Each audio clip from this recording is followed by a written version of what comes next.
If you are pregnant or you want to give birth, you have to listen to this. Please, if the doctor have not told you to push, don't push, because it's that stuff almost cost me my life. I almost died. So because I was already like 8 centimeter, I asked them. So because it was my first time, and I do go to antenatal but not frequent, I do hear them say that I was just struggling to push because I was feeling this serious urge of pushing, serious, very serious one.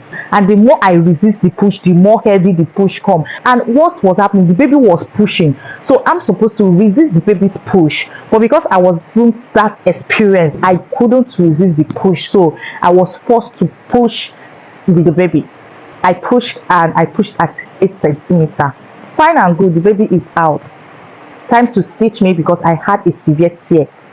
They had to now call the doctor to come and do the stitching. Guess what the doctor was doing? He would stitch and said, oh, this woman is bleeding so much, what are we going to do? And at that point, somebody that just gave birth, I was already feeling cold. I was feeling like I was going to die.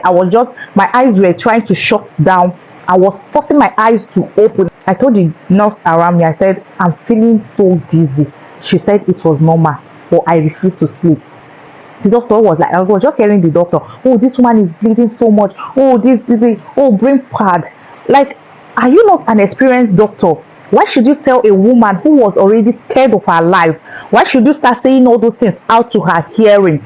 So what will happen? And mind you, I went to this hospital out of recommendation because I was just new in Lagos at the time. I was staying in Port Harcourt and my husband stays in Lagos. So after marriage, I just moved down to Lagos, right?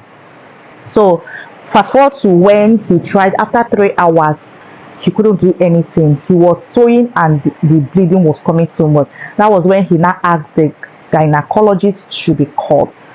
I was just praying for my life. When they finally called the gynecologist, this is around 4 a.m.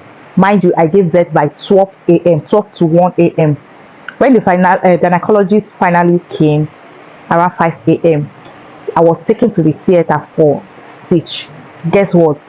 The gynecologist stitched me. Not up to 30 minutes, I came out of the theater. I had a cervical tear. Yeah, that's what they call it. I have a cervical tear. While the doctor was busy stitching my outer part, I was busy bleeding for my cervix. Anyways, thank God I was safe. Now it was time for my baby. I held my baby and I asked, has he eaten? Okay, welcome back. This is a part 2 of my story.